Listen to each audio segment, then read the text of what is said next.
Okay. Good morning, everyone. I'm Kristen Kornienko. I head up the collaboration that is the global studio at the RAIC Center for Architecture at Athabasca University.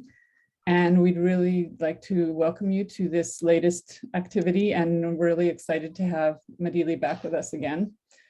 I'd like to begin with a land acknowledgement, and then I will pass it over to the members of the AEDE who are hosting today's workshop. I'm privileged to look out at a beautiful lake on lands formerly known as the Salish region of Turtle Island, today known as the interior of British Columbia, within the political boundaries of Canada. I'd like to acknowledge that I'm a fifth-generation white settler, now living and working as an uninvited guest on the lands of the Secwepemc Nation, and that I benefit from the intergenerational wealth of land ownership. I'm a squatter on these lands. The region was not negotiated by treaty and remains to this day unceded. Immediately around where I stay, this includes the people of the Splatcheen, Nisconlith, and Squilax bands. Kuksjam, or thank you. A Splatcheen band council member described the Secwepemc traditional lands to me as roughly defined by the Shuswap Lake watershed, and that it has been occupied since time immemorial by the nation's diverse cultures. There's archaeological evidence of their presence dating back over 15,000 years. I'd also like to acknowledge and thank the ancestors and people of these bands for their ongoing inclusive activities towards healing and conciliation, and in defense of the land, water, and creatures of this region. I also live and work in Igoli, or Johannesburg, South Africa, on veld that is the traditional lands of the San and the Sotho-Tuana peoples. I learned in the course of my research a few years ago that significant gold deposits were discovered in both these locations within 4 years of each other in the mid-1850s, triggering colonial mechanisms of land appropriation, displacement of communities that are thousands of years old, cultural assimilation, and imperial resource extraction. And I'd like to ask that we just pause for a minute to take all that in before we just move on to the content of our workshop.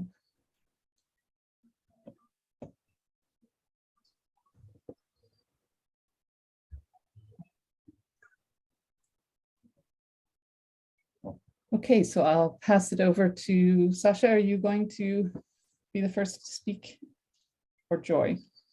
Yep.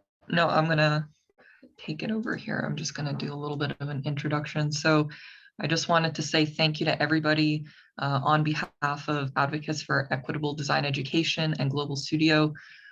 We would like to welcome you to the African Design Philosophy, Community Engagement, and Development Practices Workshop. Thank you so much for taking the time out of your day to participate in the lecture and the workshop. We can go to the second. Okay, so just to kind of go through a little bit of what we're planning on doing today. So today our host for the workshop, Nmadili Okwumabua, will be taking us through a lecture followed by a case study workshop done on mural board. We'll be explaining how the mural board works later on. And in the end, we will all regroup and share our work. Next slide, please. So we also wanted to do our own land acknowledgement ourselves. So in the spirit of reconciliation, here in Calgary, we acknowledge that we live, work, and play on the traditional territories of the Blackfoot Confederacy, the Siksika, the Kainai, the Piikani, the Tsuut'ina, and the Stoney Nakoda, as well as the Métis Nation, and all people who make their homes in the Treaty 7 region of Southern Alberta. And so just to introduce Nmadili a little bit, so our host today is the Executive Director and founder of CPDI Africa, a culture-inspired, research-based, and design-built movement that aims to develop new architectural design languages for Africa and the diaspora that are culturally and environmentally sustainable, The organization believes in promoting creativity and dialogue for collective community development embedded in African traditions. And with that, I'm going to give it over to you, Nmadili. Okay, awesome. Thanks so much for the introduction, Sasha. And such a pleasure to be back here with everyone, RAIC, the Global Studio, AEDE. Such a pleasure. I've been working with some very brilliant future designers of our built environment over the past few months. So I'm glad that we're here today, and I hope that all I share truly adds value to everyone's scholarship in school, and of course in their practices if they are practicing already. Let me share my screen.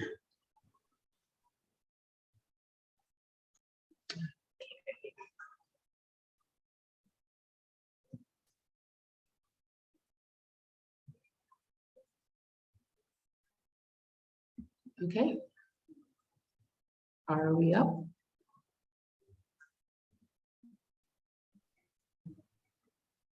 Yes. Are you all? You are up. Yeah. All right, wonderful. Okay, so let me move some of these things out the way here. Okay, I'm not able to move that. All right, that's closed. Okay. Okay, so here we are. Yes, as I have been introduced, my name is Nmadili Okwumabua, and I am speaking to everyone right now from Abuja, Nigeria. I am the founder of CPDI Africa, which stands for the Community Planning and Design Initiative Africa. And our goal is to bring about these new design languages that are inspired by African culture, preserves heritage, and is respectful of sustainable practices in the use of materials that are local. Today we'll be talking about sweat equity in African design philosophy, what I would typically call community engagement, but we'll start to look at that as I progress through. As I said, I'm the founder of CPDI, and CPDI also has a global studio for African-centered architecture. This platform is available online, on demand for scholars all around the world.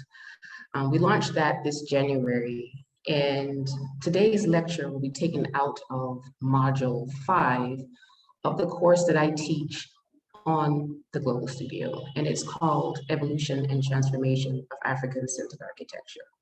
So this is Module 5, and we're going to jump into that. It's all about community engagement, what we would call sweat equity. The first thing we want to do is take a look at the map of Africa. Let's kind of get situated and understand in terms of location and space, what we're talking about when we say Africa. And when you start looking at their design philosophies, the people, the culture, and everything, where are they? What's going on with the continent? What's a visual representation? This map was made very many years ago, before colonization and the redefining of African spaces as we know them today. The groups of people that we call tribes, which is a negative word actually, were large empires and nation states. This map kind of gives us an idea of how some of those spaces may have been grouped together before they were divided during colonization. This map gives us an idea of the scale of Africa. We're talking about African architecture, African people, African culture. You have to understand the size of the continent. It begins to give you an idea. You can see here, this is a very popular map. I'm hoping that many of you have seen this before. You see how you can fit in most of the continents right into the space of Africa. The US, China, India, Europe, and others. So with that idea in mind, you can imagine the size of the regions of Africa: North, South, East, West, and Central. The diversity in geography, climate, flora and fauna, the people, once again, and their culture. These are very, very diverse areas, and you can see, once again, the magnitude just from the previous map. This map, my favorite, begins to narrow down on what we really mean when CPDI says we want to create new architectural languages for the continent that reflect her culture and her identity. Many people think that Africans may be a singular group of people, but actually they're not. The map on the left shows Africa as is, so 54 countries created during the colonial rule when Europe was dividing Africa in 1890 or so. These European identities are how these African nations identify themselves, whether it's Britain, Germany, Spain, Portugal, France, of course. But the map on the right shows true Africa, Africa in fact. The red lines are those nation states, those empires, and those peoples and those cultures that I talked about. Those are the many faces of Africa. The red superimposed lines are the 54 countries. So when you're speaking about African architecture or these design philosophies that we'll speak of today, you have to be very sure of who exactly you're speaking of, where they are, and how they define themselves. If you look at the area where Nigeria is in the western arm of the continent, there are over 250 ethnic groups or people, cultures in that space. And their architecture, their cuisine, their fashion, their music, their language, their spirituality are different. Some may be similar based on proximity, but they are quite different. So these architectural languages, as you can see, there will be a plethora of design languages.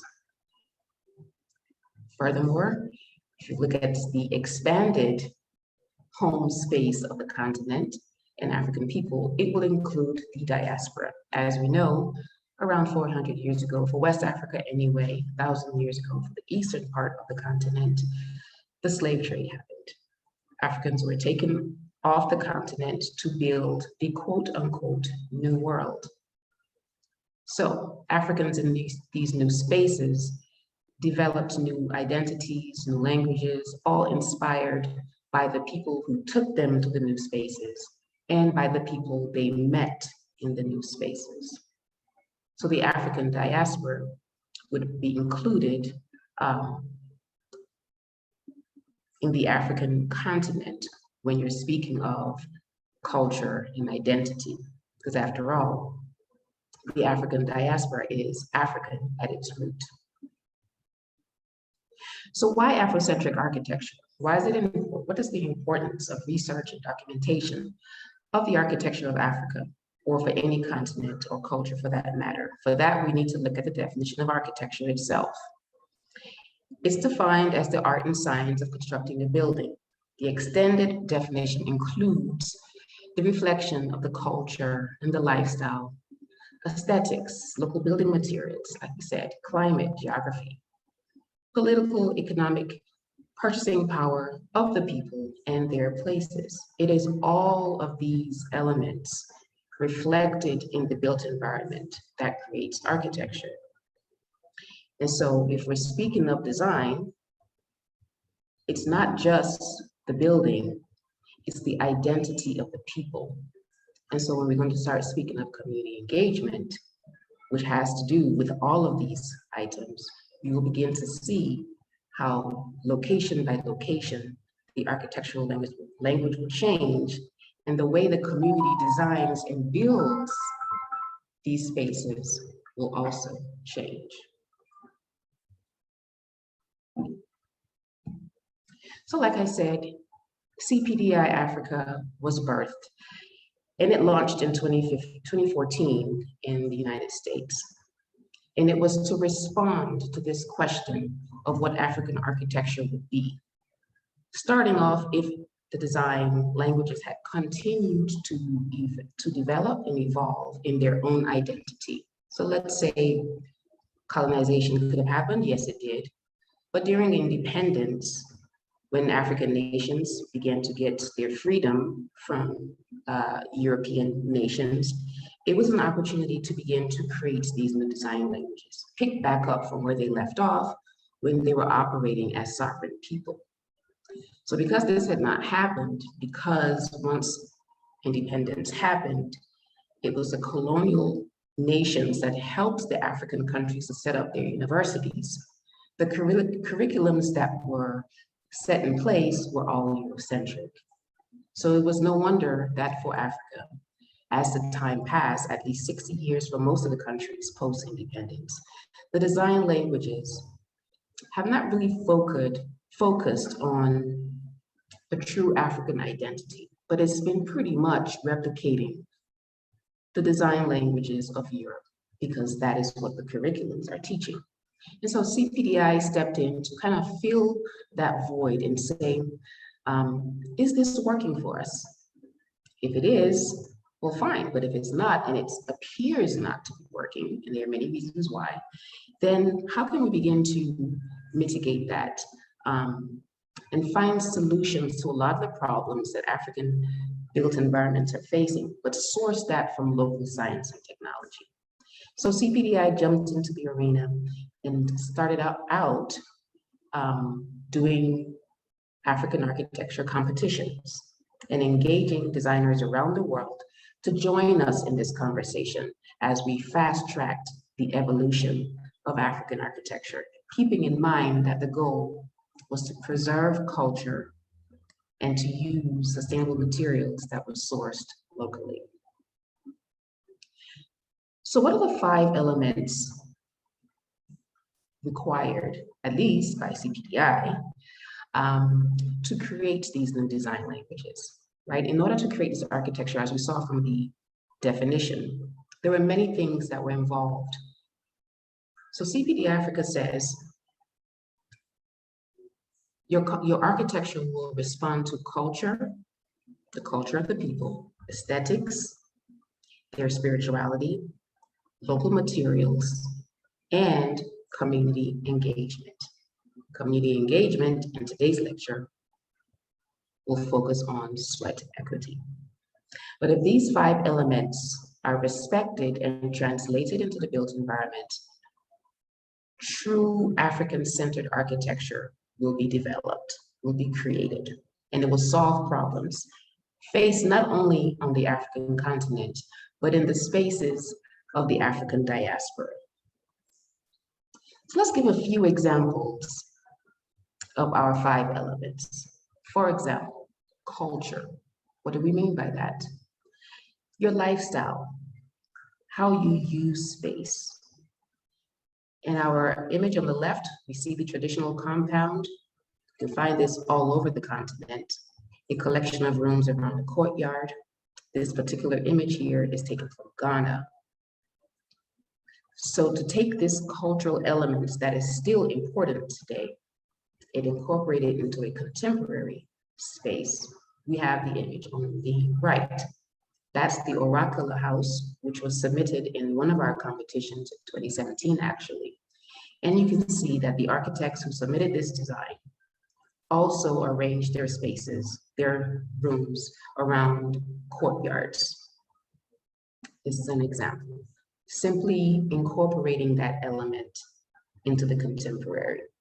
Aesthetics, another favorite, the ECOWAS building in Lomé, Togo by Pierre Atepa, who draws aesthetic inspiration from objects in African space, the Ghanaian Ashanti stools or the Egyptian headdress. Both elements are seats of power, and his ECOWAS building was a seat of power for West African heads of state. An example of aesthetics. Spirituality. You cannot speak about African people or culture without speaking of spirituality. It is the root of everything that an African does.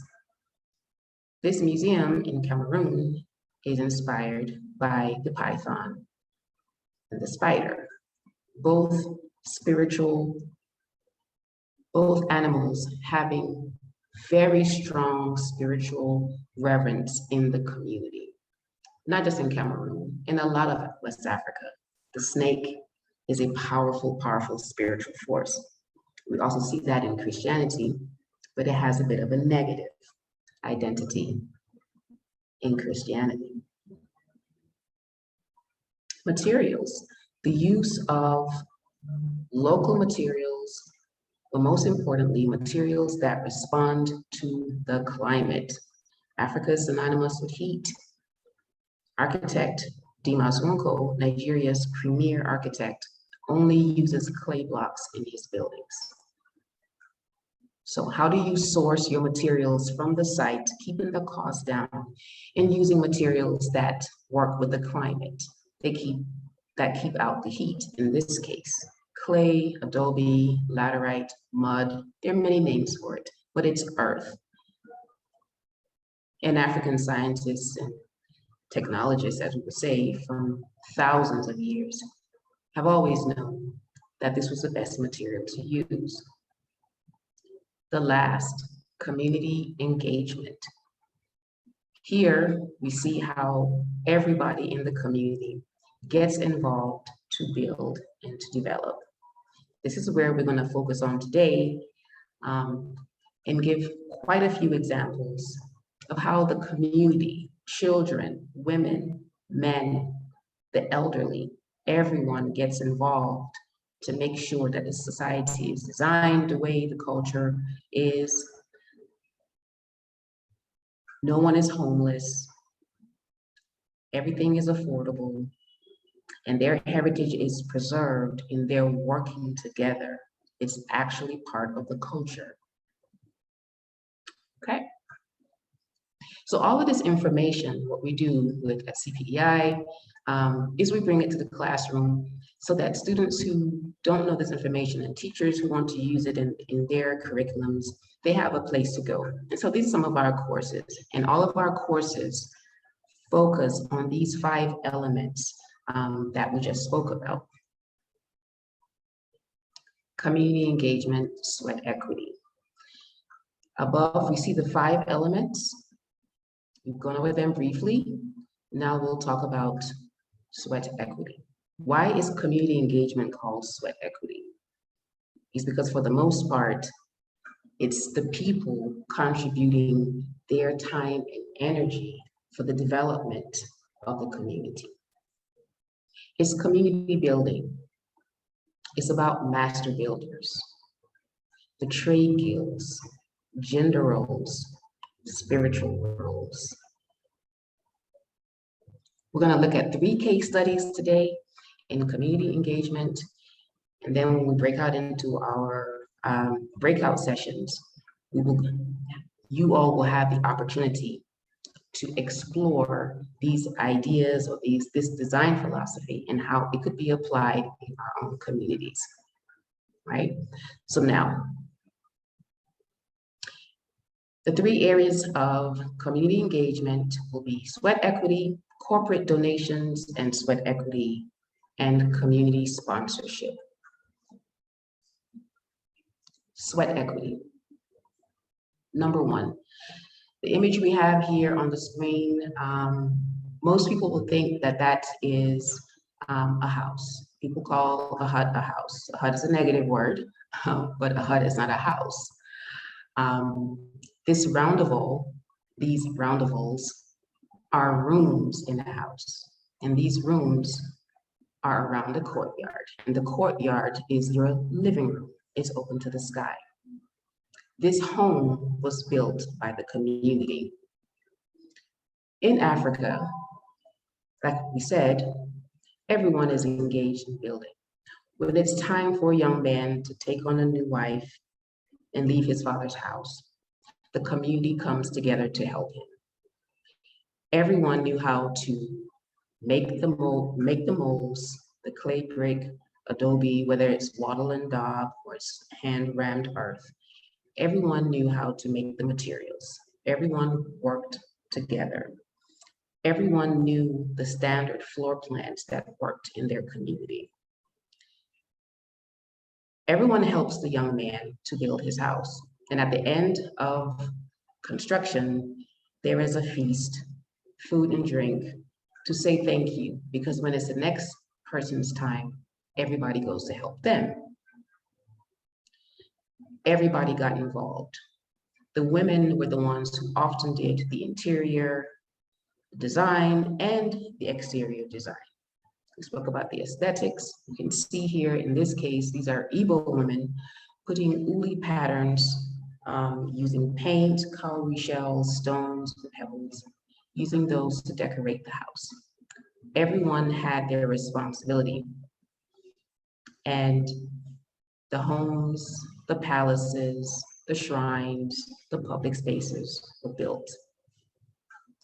Guilds, certain people in certain communities. In this case here, we see men from Cameroon. They were masters of the millwork, the doors, the columns. You can see that they're also heavily laden with aesthetics, sometimes purely decorative, sometimes spiritually laden. But everyone played a role, and when the time came, your community was built. We can't talk about community engagement and leave the Mosque of Jenne out. Standing for hundreds of years, we built at least in the past 100 years. But its very maintenance is an annual celebration, because when you're using clay, after the heavy torrential rains, the walls can wash. The very last plastering comes off in the rain. And so what do? You build a celebration around maintaining it. Here we see people coming in and having, I would say, a pretty good time working together, sweat equity, as we would say, to replaster, to maintain their mosque. And it's not just the mosque, it's their homes, it's their public spaces. This was traditional, right? You see children here looking like they're having a very good time playing in the mud. Yes. What are they doing? They're contributing to the maintenance of their heritage and the perfection of their built environment. You can imagine zero impact, right? At the end of the day, you have a perfect building standing, built and maintained with sweat equity. Let's think about how we could meet some of the needs of our communities, of our neighborhoods, of our families, if we were to apply this very simple philosophy, working together, harnessing materials from your very own site, calling family and friends to build and to maintain. Imagine the reduction in costs and so many things. Bonding of your own neighbors, family and friends, just going through that experience. This is what kept the communities close. Sweat equity in community engagement. Francis Carey, who I'm sure all of you know, has translated this design philosophy into the contemporary. His buildings in Burkina Faso are 99% done with the community. Of course, there are those where he's engaging professionals, but you can see here the amazing architecture that his community has built, women, children, and men, all local, all organic, all working together. Again, sweat equity to build up the community. Mariam Kamara from Niger, again, utilizing people in the neighborhood to build what's needed, whether it's a mosque, whether it's a marketplace, whether it's a home, whether it's a school. Working together. Imagine not having these spaces because you did not work together, you could not afford, et cetera, et cetera.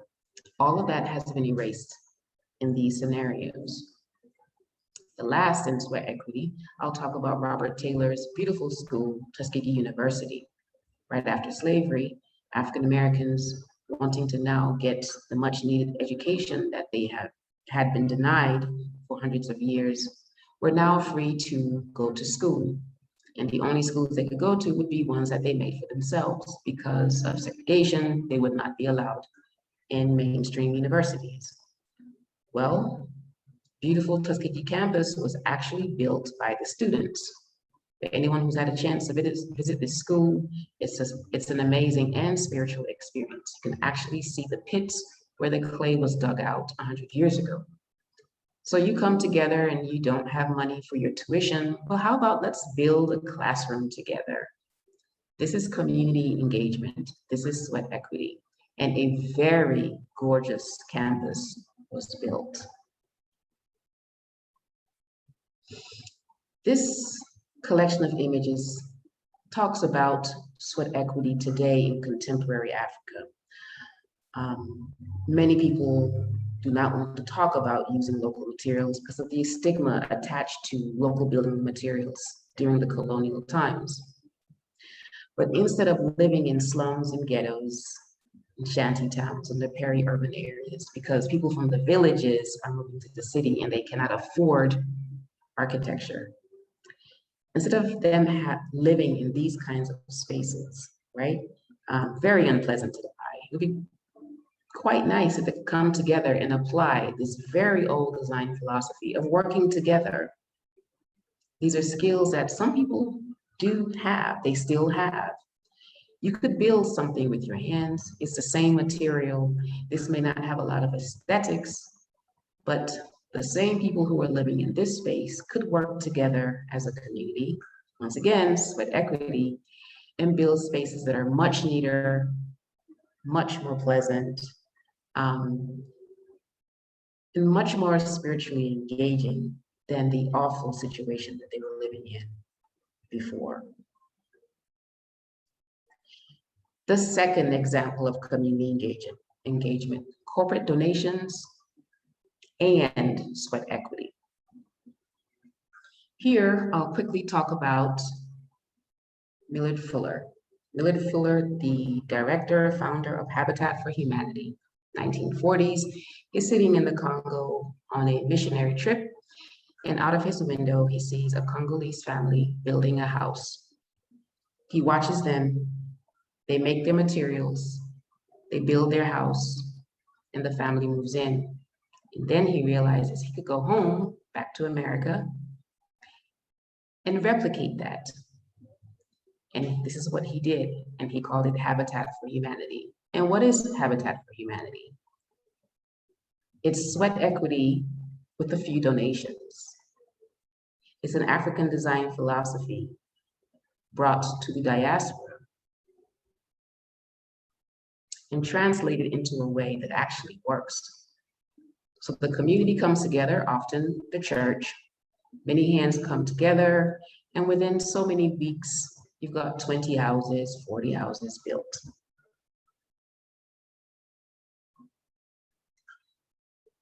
How does Habitat Humanity work? Habitat for Humanity work. It's people, like we said, but it's also donations, corporate sponsorship.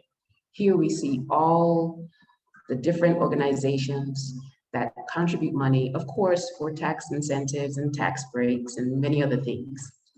But it's still the community working together. Those who have the energy, who put on the hard hats and do the labor, and those who can donate, whether it's money, whether it's land, whether it's the flooring, the materials for the roofing, sheets, all parts that make up the house, all of those companies can contribute. So at a time when there could have been nothing, with this combination of sweat equity and sponsorship, people have affordable housing. People have the architecture that they need. People have the architecture that they can afford. Habitat for Humanity is a new way of DIY, is it DIY? DIY, do it yourself. We can see in the top left, the very popular brothers twins on HGTV, also working with a family to build. We see so many examples, people erecting the walls, women working, like we saw the women in Igbo land painting the uli patterns on their walls. Women can do. And you see the family in the middle. Everyone has a role to play. And so Habitat for Humanity, as we know, has been a very, very grand success. Our third case study, community sponsorship. This example I want to talk about using my own hometown in Iseleku in Delta State in Nigeria as our example. Yes, Africa is probably the wealthiest continent, but the people are presenting as the poorest for many reasons. Here, there are hardly any mortgage systems. So when people want to build, they actually do all they can to acquire land. And then month by month, they buy materials and they begin to build their home. If this year you're able to get your foundation done, great. The next year you're able to get your walls put up, and it just takes you years to finally get your house done. One way that the communities have realized they can begin to solve that problem, not just in their houses, but in their public buildings, is to work together to donate. So in this example, community sponsorship is when a public building needs to be built, but we find organizations, whether it's your alma mater from your high school, or you happen to be a member of the community, in this case, Iseleku, you'll reach out to different members in the associations that belong to the school or the town, and funds will be raised to get something built. In this case here, we're going to look at the St. Teresa's Maternity Hospital that's ongoing right now, okay? So, nice handsome man in the red is my young king of my hometown, and he's here on this poster, and what's he doing? So they're talking about the fundraising. So the maternity ward needs to be built. So here we can see that Washington and California, the different organizations, the Iseleku associations of North America and the UK are going to be donating money to the king and to the community to get the hospital built. So I'm from Iseleku, and all around the world, Iseleku people settle and they form associations. So whether you're in the United Kingdom, we can see the logo for the group in the UK, we see the logo for the one in the United States. We all have our associations. So something needs to be built in the community back home. We do the fundraising, the monies are raised, and the project is built. In this case study, in this scenario, professionals get to be hired.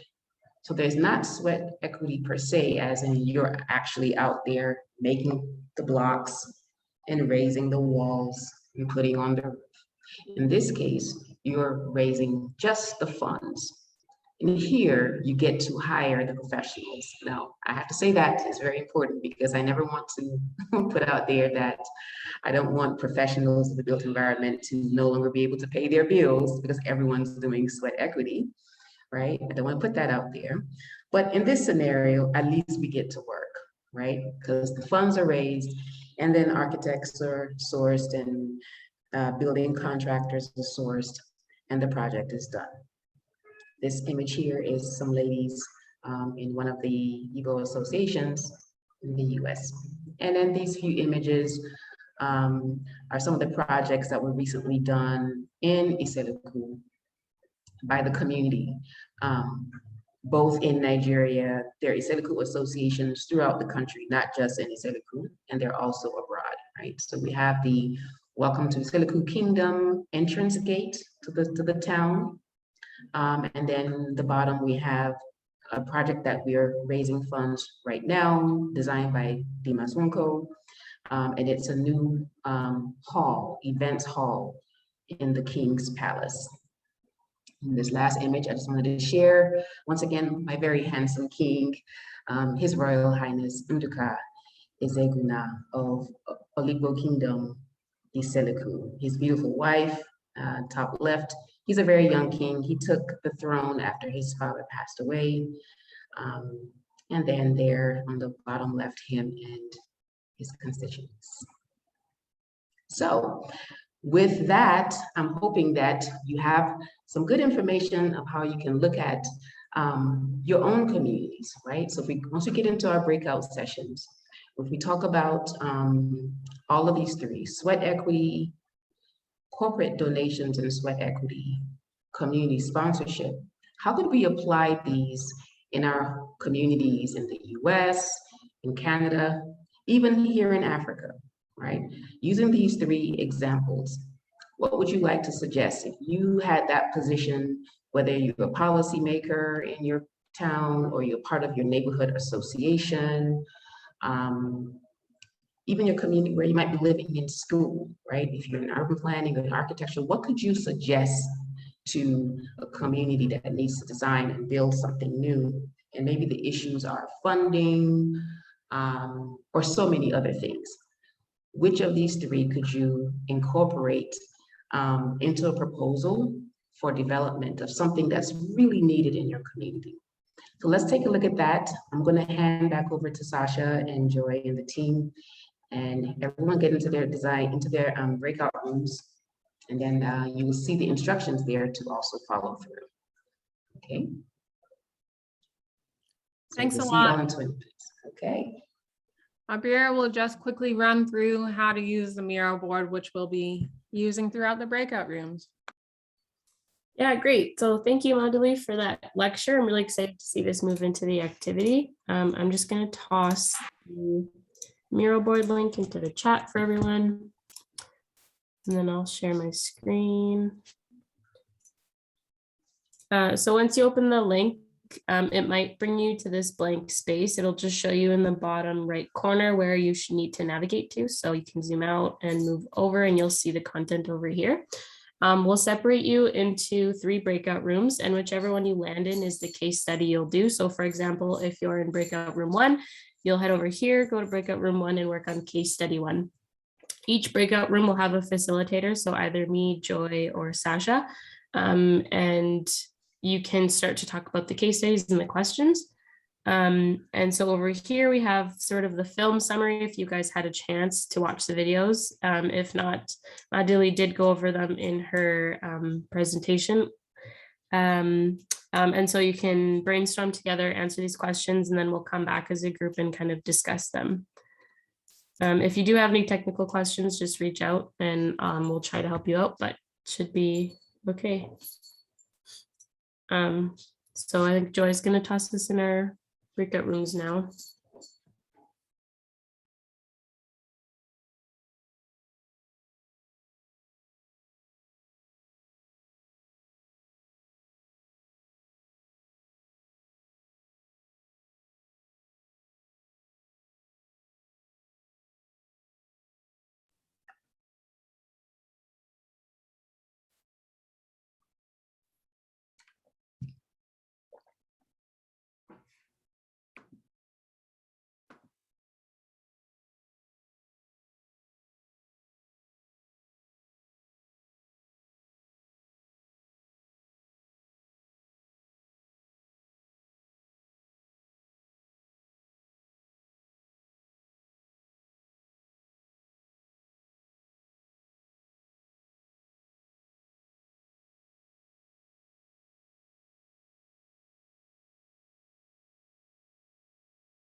question we're posed with is, what are some strategies one can use to get the policymakers on your side?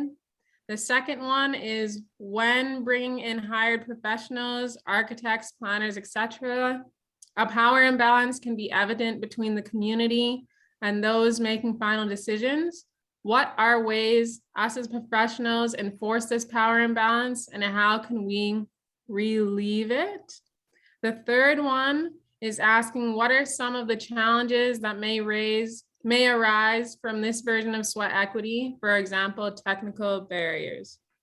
Do y'all have any ideas to start off with, or any questions? Some of the strategies used. Okay, so I don't know. I don't really have a thought at the moment, but are we going to kind of go one question at a time, do you think? I think that's best. Yeah, we might get ourselves confused otherwise. Yeah, I realize that now after reading them all. It's easy to forget the first one too. So I guess if we've got to define what the project is so that we know what sort of resources we're going to be looking for, or policymakers we're going to be looking for. So Yeah. does this example suggest a building type, or? It doesn't suggest a building type. It just says a community builds a facility. Right, They right. use the example of that woman's ward in the hospital and things like that. I guess it's pretty open-ended. Yeah, Which- yeah, well, that's reasonable. So why don't we just choose something, and then at least we have, unless we just want to say in general, we decide what the organization is, and then try to focus on groups that are relevant to those organizations, Mhm. that organization. Yeah. Any ideas, or? Well, guess- of course, sorry, I'll let you go. Go ahead. Oh, no. You can go. So policymakers, meaning politicians, I imagine, or organizations that have money that we would like to have. Mhm. So we try to focus on those groups. Probably we put together some kind of I guess a program. Maybe we've sketched out some ideas of what the building might be. Maybe we've worked sweat equity, our own sweat equity at the beginning to develop the plan. Once we've got, we know dimensions and sizes and capabilities or programmatic characteristics of the building, then we can again be more focused on who would be a relevant organization, or what would be a relevant organization. What do you think? I think that think makes that- sense. Yeah, I think that sounds good, Alan. What we could also do is just make sure the policymakers are engaged from the beginning if they want to be, so they know Right, that their yeah, voice yeah. is being heard. Yeah. And maybe what we're seeing the need for this center or whatever it is, by seeing some areas of the community or the policies that are being put forward that are lacking. So that gets us to generate our ideas. And as you said, involve the community that's relevant. Yeah. At the beginning, as you said, in the design stages, is that what you were saying? Yeah, and even just through the visioning, hearing their voice, what they feel is lacking maybe in their community if they're in that Yeah. community. Yeah, I would think that would be critical from the start, so that you could show the process of how this is, what it is you're building is what the community needs, so that when you go to whether it's the politicians or the city officials, you can show your process of how you came to decide that you need a community center or a skate park or a new wing for the hospital or whatever it is that you're developing. Right. I think that's such a critical element that's often left out of projects, is to really spend the time on that initial element. And I think the importance of documenting it so that you can show your process to the funders and to the potential funders and to the other groups that are going to be part of the process. Correct. Just bring myself What in do you think? live here for a second. Nice to see you. What do you think is something that entices people to actually participate in these community engagement type processes? Because sometimes people go around and ask the community what they want on just a date or in one instance, and they don't get the kind of turnout that's really reflective of the people there. So how could we break that barrier too, and actually be able to thoroughly, or at least adequately, speak to the community at the start of the process? I think a lot of that to me is around, in my experience, is around relationship building with the community, and which often takes time, and often we don't want to, we don't have or don't want to put in, or the time that's necessary to build those relationships. Yeah, I wonder if the community, you're already together with the community to begin to develop this process. If we're looking, and maybe the community, if it's a hospital or if it's a hospice or something of that sort, there are people that you are obviously aware of who are trying to initiate this program also. So is the question, how do we branch out from our original, the core group? Or how do we get buy-in from the different stakeholders to have them show up to the table? Yeah. I think a big thing too is at the beginning, when you do reach out to policymakers or stakeholders to be at the table, you have to be clear that their voice is going to be heard, and maybe explain how they're going to be part of the project. Right. I think sometimes what can happen is at stakeholder engagements, they can give feedback, but then they leave and they're not clear any of the next steps, or if any of their ideas will be incorporated. So maybe explaining the process a little bit at the outset would be helpful. Yeah, no, that's good. I unfortunately have been doing most of my practice time has been doing condominiums and large commercial buildings. So my encounters with community organizations is generally when either somebody's objecting to the building that I'm doing or supporting it, or I'm objecting to someone else's building, so representing a community. So the putting the people together has either already happened, or it's just fairly logical stuff. You're talking to a city or the municipality and the immediate group that might be affected by the project. This is a broader range, I guess, what we're suggesting. But at the same time, it's a project that every project has some kind of a boundary. So I don't know. I'm getting a little circular. I can't go further. I would think it's important to understand the power structures within the community that you're going to work in, because often if you don't understand those, then certain groups don't get heard. And maybe there needs to be, different types of outreaches into the community where different groups feel more comfortable voicing their needs and inputs. That's a great point, Kristen.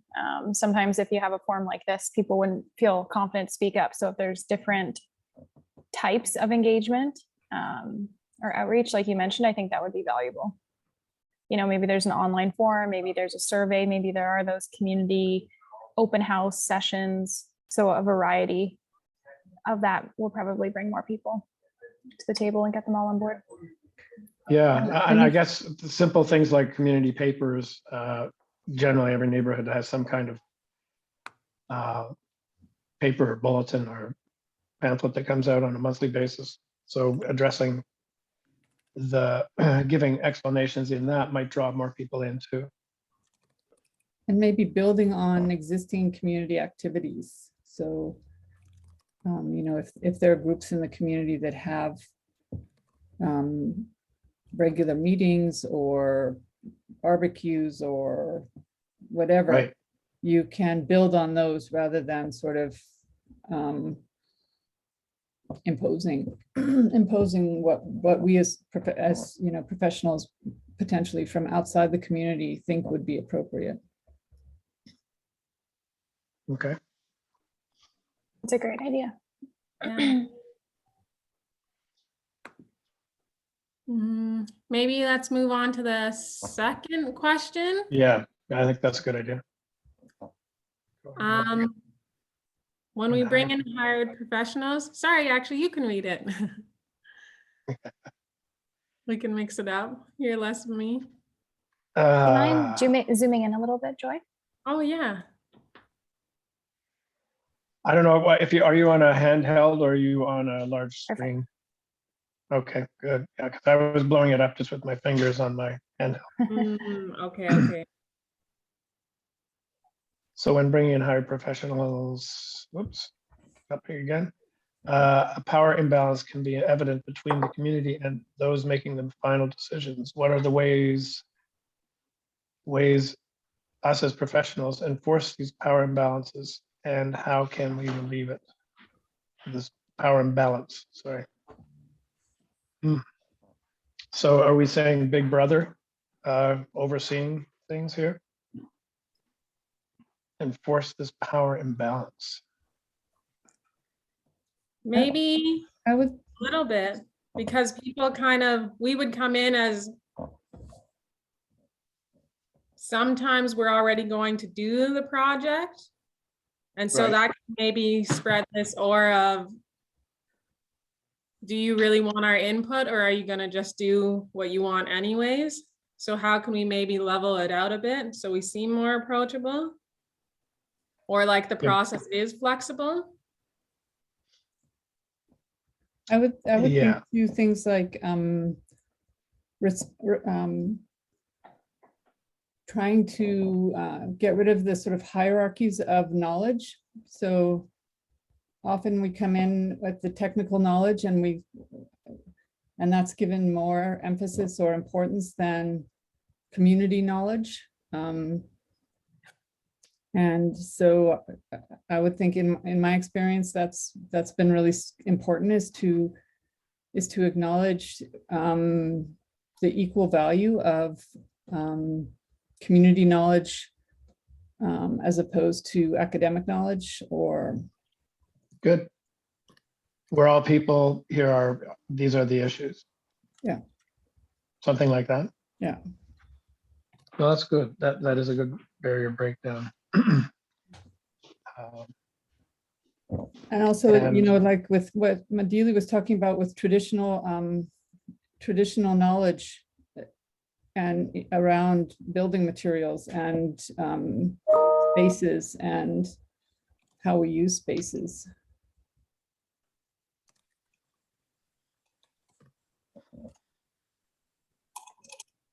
Yes.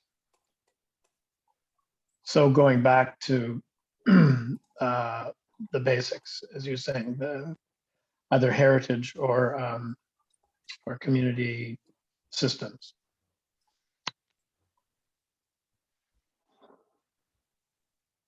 And maybe Kate, inviting someone from the community to really have a significant portion on that design team too. So that they can really be,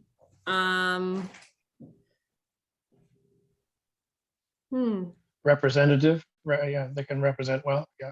Yeah, representative, and they know their knowledge the best too. Their needs. Yeah. But then you get into discussions, are those needs relevant to this particular project. But that's just the whole design development process, I suppose. I would Okay. say too, doing the sort of hard work of looking at ourselves and our own biases and our and what we've, our training, and the fact that it is very, in many cases, very Eurocentric and comes from very specific bodies of knowledge, and sort of recognizing in ourselves that we have that, and that we need to work on being open to other ways of building and using materials and so on. Okay, because we are basically going on the model that we'd be building it something locally in our own neighborhood, as opposed to somewhere, I don't know, we're not talking about building something in Africa, for example. We're talking about, in this particular breakout, something in a community that we might be familiar with. But for example, like where locally for me, I've done work with the Splachine people, for example, and Good. there are other design philosophies that are different than what I've necessarily been taught in architecture school. And sort of the need for me to acknowledge that those have as much value, and if not in that particular project, more value than Of course. So yes, that you're learning as much as everyone else. Is that what you're suggesting? Yes, learning and really acknowledging, seeing my own biases that are a consequence of our educational system and Yeah. knowledge base.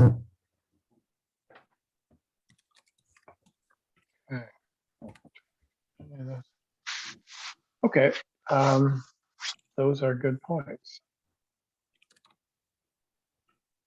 Enforcing, so the last part, the imbalance, probably your last comment then would be the most relevant to that.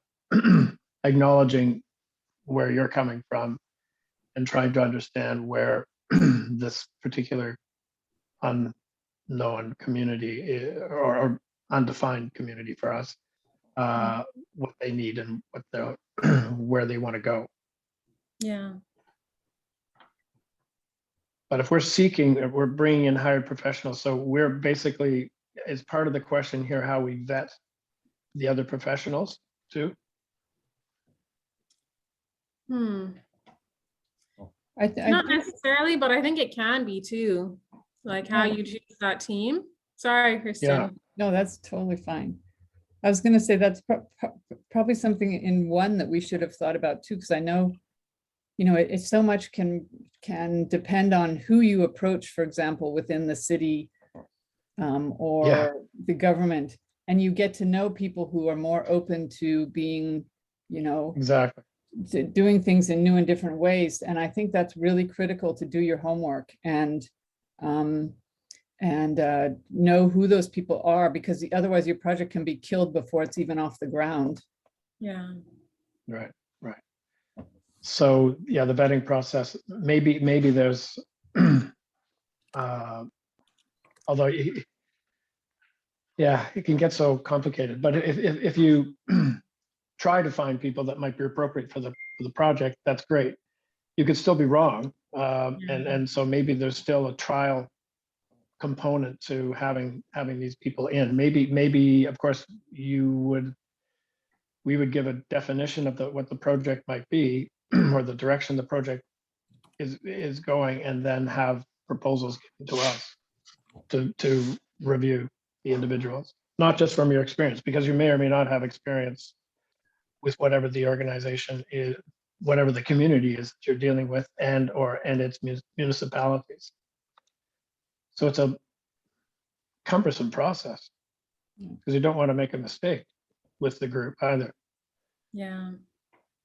Well, that's a good point too, to put out a request maybe And then when one receives those, be able to have the community involved potentially in selecting Yeah. the team too. Yeah, yeah, absolutely. In the review, yeah, no, that's good. That would be good.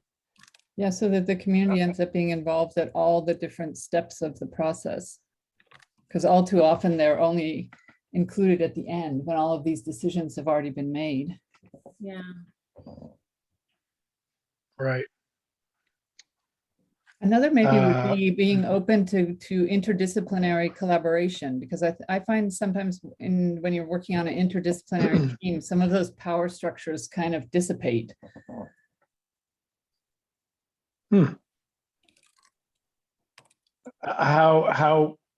What initiates the dissipation of the power struggle?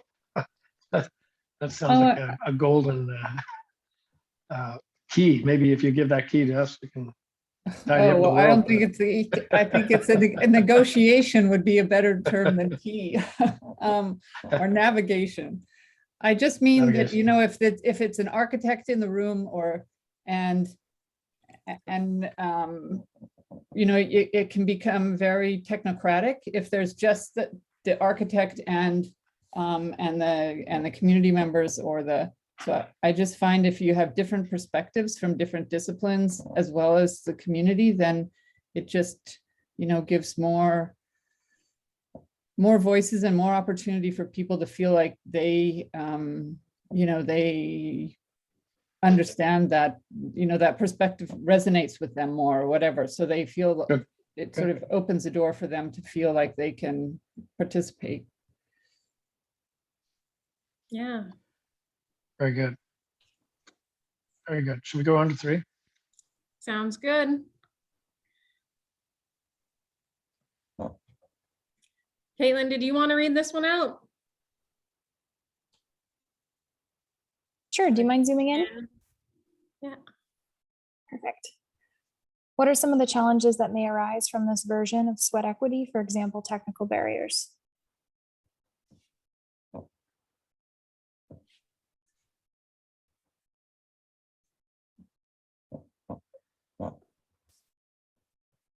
What are we asking now?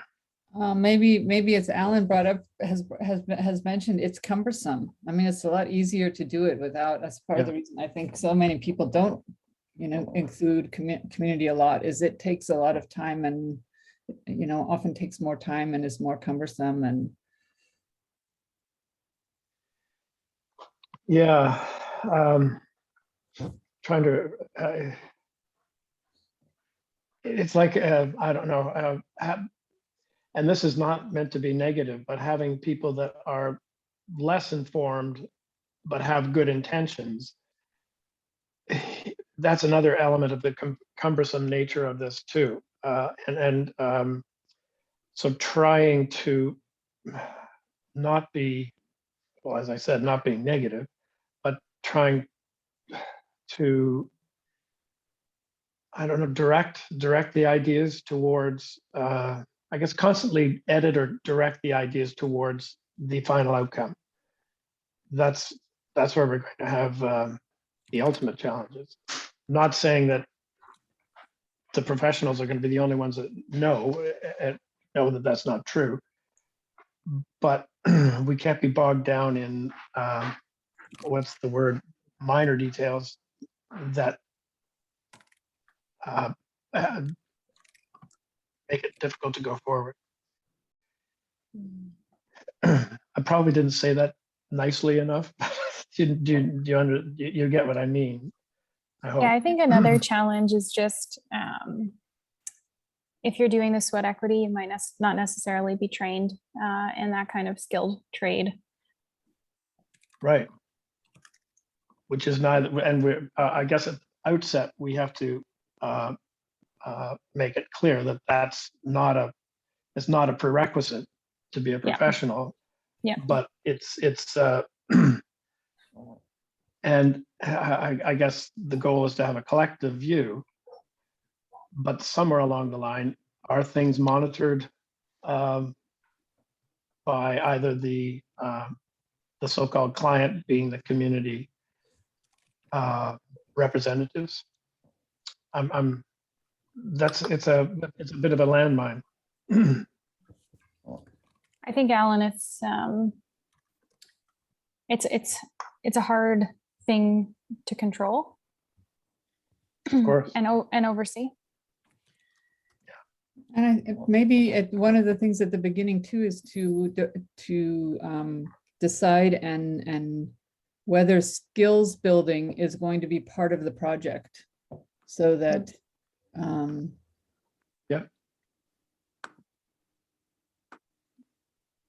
and also I think one of the things I was thinking as well is like I'm thinking back to a project I was involved in, and that got really bogged down in the fact that there were two very different groups within the community that had different agendas, and you know, it became these projects can get really bogged down by situations like that, because you know it's more about it, the local politics kind of take over the project, and how do you navigate that? And that is, again, I don't know whether there's something determined at the very beginning that there have to be methods of handling those sort of situations that are agreed to at the beginning. If something does get into a stalemate situation, you can't just throw away the project. So at some point, some form of decision or compromise has to be attained so that the next step can take place. Yeah. That's tough. Very critical to do that at the beginning, and maybe have multiple voices present in that, so it's a mutual understanding of how to potentially deal with these things as they come up. Yeah. Probably this is well researched, because a number of these things have taken place in the past. Maybe finding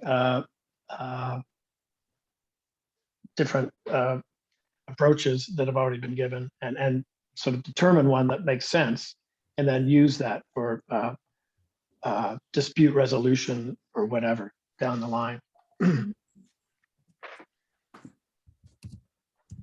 Now, I don't want to sound impatient, but at some point I'm going to have to leave, and I'm not sure how much farther this goes. Do you have a basic idea of what our agenda is for the remainder of this program?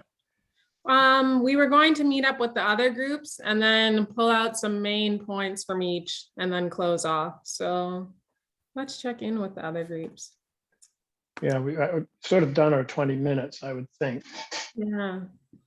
Can you see the Miro board still? Yes. I see our overall board, yes. Okay, cool.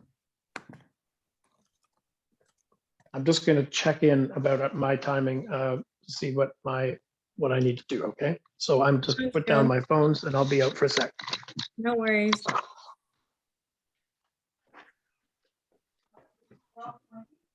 Yes,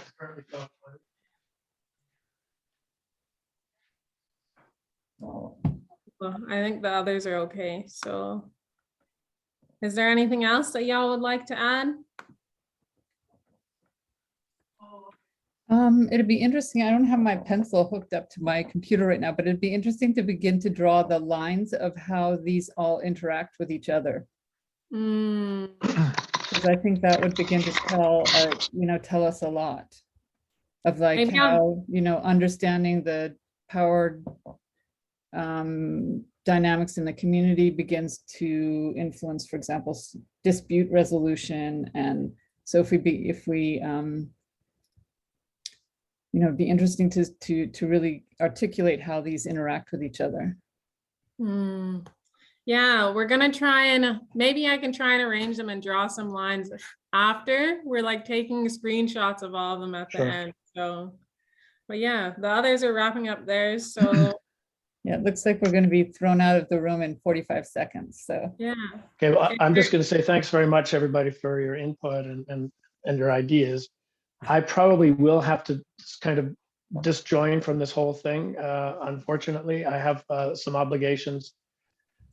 So thank you again. No worries. Thanks for Alan. joining us. And I'll step in if I can at whatever point, but I'm pretty sure I'm not going to be able to do a lot. So good meeting you all, and bye-bye. Bye, take care. Bye. Thank you.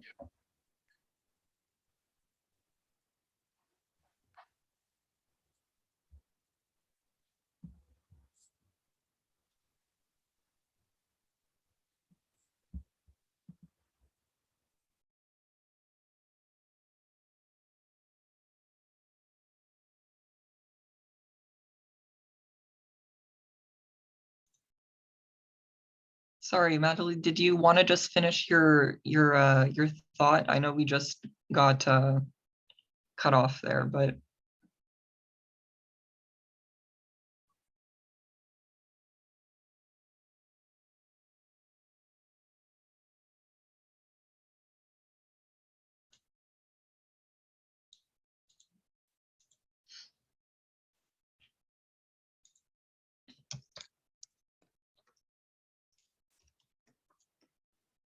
Awesome. I think we're all back, more or less.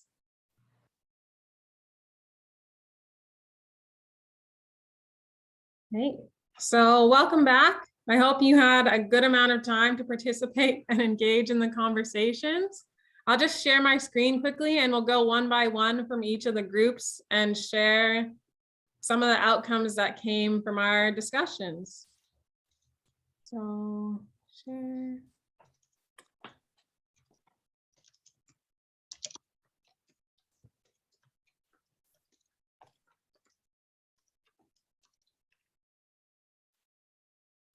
There we go. And we'll start with breakout room number 1. Who was in that one? That one was me, Douglas, and Nerman. Feel free to jump in, you guys, if you want. If not, I can totally share what we talked about.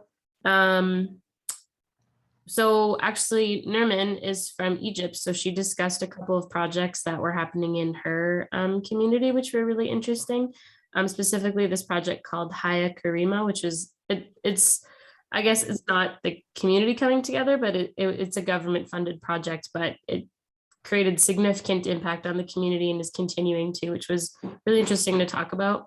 And for question 2, which was, do you think that it is still beneficial to use sweat equity to help with one part of the process, or do you think it's necessary to be engaged from start to end? And we kind of decided that it doesn't necessarily take away if you're only part of one step of the process, especially if, say, your specialty is in one specific area or you're specifically interested in one step. We thought it was still beneficial to be part of one as opposed to the whole. And the last question, which I think was the most interesting for me personally, what role do you think the earth and understanding or appreciating of natural processes plays in the concept of sweat equity? Can it help create a stronger bond between the community? And something Doug brought up, which I think is super crucial, is the whole idea of ownership. So private ownership, as opposed to, in our case study, the village owning all of the land, and sort of what that kind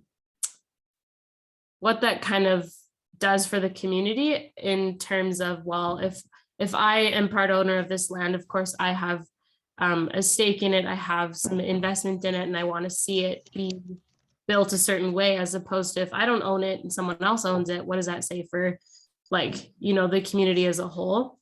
And so we kind of talked about how it's problematic that the world is, or at least North America, is kind of run on this idea of, well, profit and private ownership is the goal. And so what that means when that narrative kind of changes. I'm not sure if you guys want to jump in.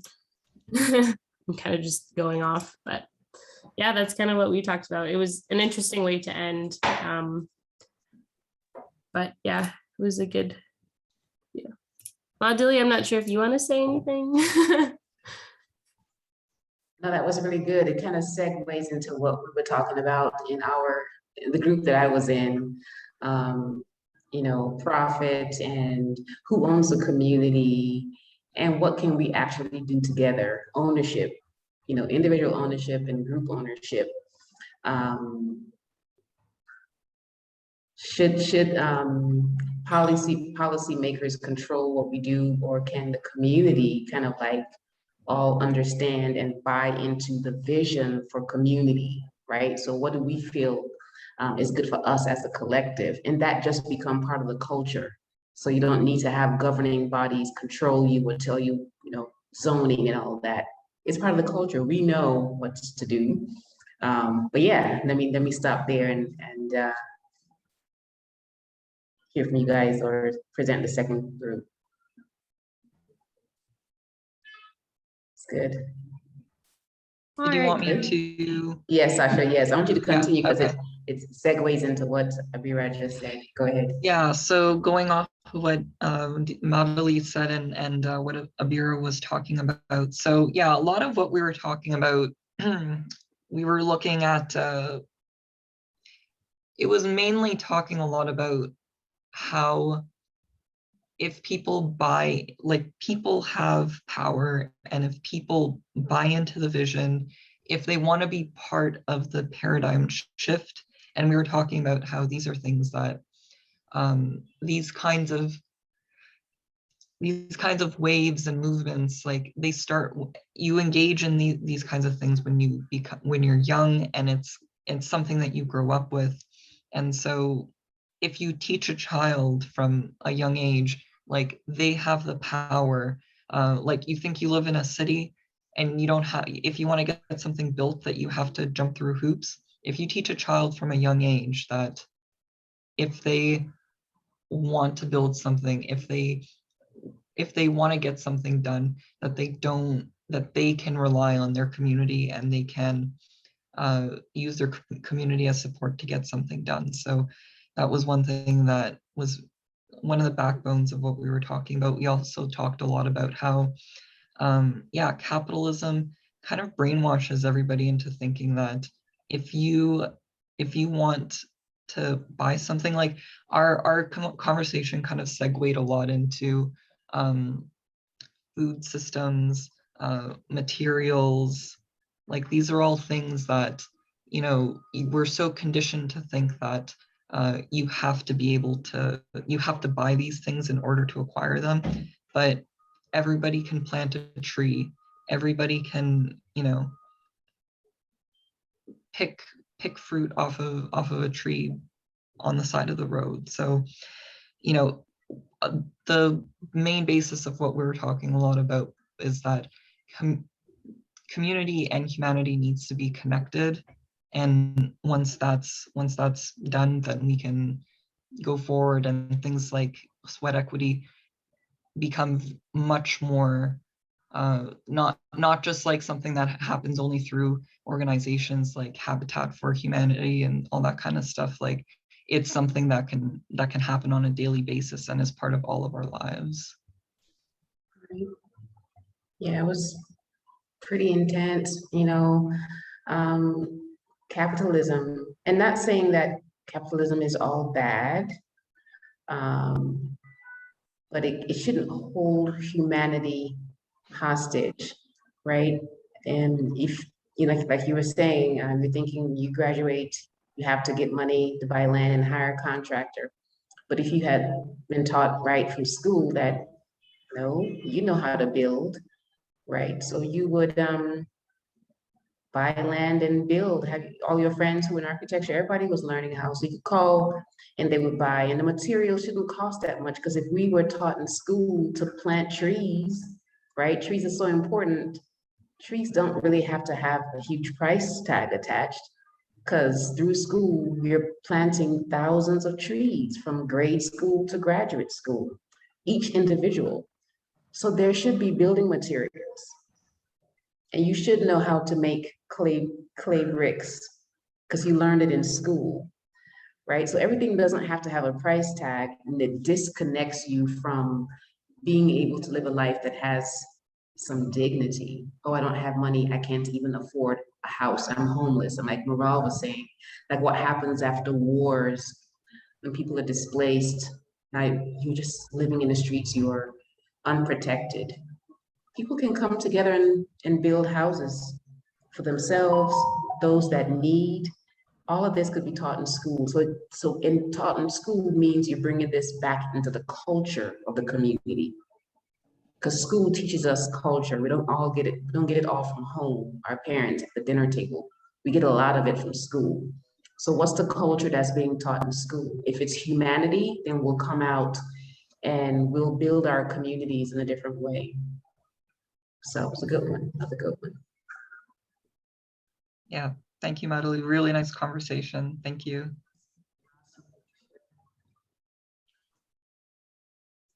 And then we'll go to ours. Kristen, Caitlin, or Alan, did you want to share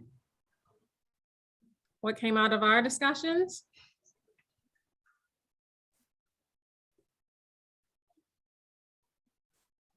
I'll start us off.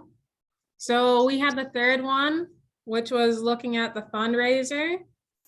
And the background information was the community builds a facility by fundraising from cultural associations and a hired professional or professionals. And in looking at how we respond to this, we started to define some parameters, I guess, going along with question 1. We wanted to speak to the community, which we didn't quite define, but we tried to think of ways in which we could keep the community involved throughout. And I think some big things that came out of our discussion was potentially giving this paid professional a trial period, and us as working with the community, coming up with criteria or an opportunity for people to submit proposals. And rather than us just choosing who the design team would be or who's going to give X facility to the community, you'd have the community involved with actually going through that process and being a part of the selection. Something that we talked about as well was trying to get around power imbalances and the potential to decide early on if there was going to be an opportunity for skills building as part of the project to better engage and work with the community as we decided what this facility would be and also provided it. In order to keep the project moving as well, and knowing that potentially there might be things that come up along the way, have some ideas of how to deal with maybe dispute resolution understood at the beginning. So if anything happened along the way, you'd refer to that and be able to still move forward without rubbing anyone the wrong way or delaying the project. And yeah, those were some of the main takeaways. Did anyone else want to add? I think one of the important things we talked about too was the issue of knowledge hierarchies and how you need to actively work towards having a horizontal view of knowledge, of people's knowledges, as opposed to hierarchical. We tend to put, academic and professional knowledge above community knowledge and local knowledge and traditional knowledge. And I think, we talked about the importance of, how we need to change our practices in order to make that look like, all of those knowledge systems are equally valuable and have